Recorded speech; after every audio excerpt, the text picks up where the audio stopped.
রেকর্ডকৃত ভিডিওতে দেখা যাচ্ছে ঠান্ডা মাথায় পথচারী হেঁটে যাচ্ছে, তাকে ঠান্ডা মাথায় পেছন থেকে এসে গুলি করে ফেলা হলো।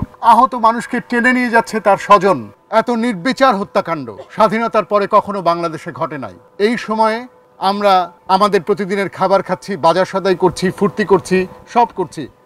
আর আরেকদিকে আমাদেরই ঘরের, আমাদেরই পাশের বাড়ির বাচ্চাগুলো রাতের অন্ধকারে পালিয়ে বেড়াচ্ছে, তাদের জীবন সংশয়ের মুখে। হঠাৎ করে কোথা থেকে উড়ে আসা বুলেটে মারা যাচ্ছে। 17 বছরের বাচ্চাদেরকে রিমান্ডে নিয়ে যাওয়া হচ্ছে। রেকর্ডকৃত ভিডিওতে দেখা যাচ্ছে ঠান্ডা মাথায় পথচারী হেঁটে যাচ্ছে, তাকে ঠান্ডা মাথায় পেছন থেকে এসে গুলি করে ফেলা হলো। এবং এরা সবাই আইন শৃঙ্খলা রক্ষাকারী বাহিনীর পোশাক পরিহিত। একটা রাষ্ট্র কতটা দেউলিয়া হলে এইরকম ঘটনা একটার পর একটা ঘটতে পারে? এই এত কিছুর পরে আমরা যেটা দেখছি, এটাকে হত্যাকাণ্ড না বলে আমরা কি বলবো? আপনাদেরকে আমরা বলি, এই দেশে কোনো আইন নাই, কোনো বিচার নাই, কোনো গণতন্ত্র নাই। একটা রাষ্ট্রের পোষা এজেন্সিকে লোকে ডাকে ভাতের হোটেল নামে। সেইখানে রাতের অন্ধকারে মানুষজনকে তুলে নিয়ে যাওয়া হয়। তাদের খোঁজ করতে যায় যখন পরিজনেরা, বন্ধুরা, স্বজনেরা, শিক্ষকেরা, তাদেরকে ঢুকতে দেওয়া হয় না, কোনো খবর দেওয়া হয় না, পথ আটকে রাখা হয়। রাতের অন্ধকারে তাদেরকে টর্চার করা হয়।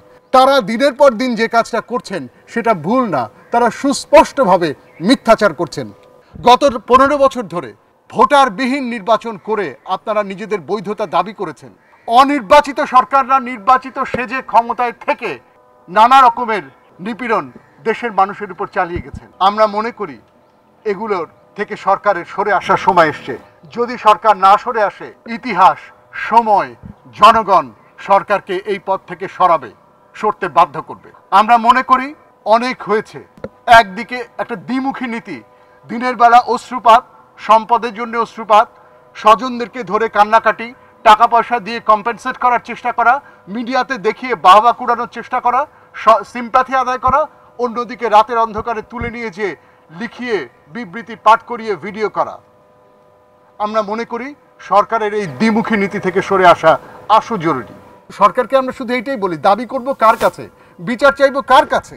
যে সজ্ঞানে সচেতনভাবে মিথ্যাচার করছে। আমরা শুধু জোর দাবি জানাই যে আর একটি মানুষকে যেন তুলে না নিয়ে যাওয়া হয়, আর একটি অনাকাঙ্ক্ষিত মৃত্যু যেন এই দেশের মাটিতে না ঘটে। স্বাধীনতার পর থেকে বিগত 5 দশক ধরে বাংলাদেশের শিক্ষা প্রতিষ্ঠানগুলোতে এবং রাষ্ট্রে যে লাগাতার নৈরাজ্য চলেছে, হলগুলোতে যে সুপরিকল্পিতভাবে নিপীড়ন চলেছে ক্ষমতাসীন ছাত্র সংগঠনের, সেই সমস্ত কিছুকে পাল্টে নতুন ইতিহাস লেখবার পথ তৈরি করছে এই শিক্ষার্থীরা। সেই শিক্ষার্থীদের প্রত্যেকটি দাবির প্রতি আমরা সমর্থন জানাই।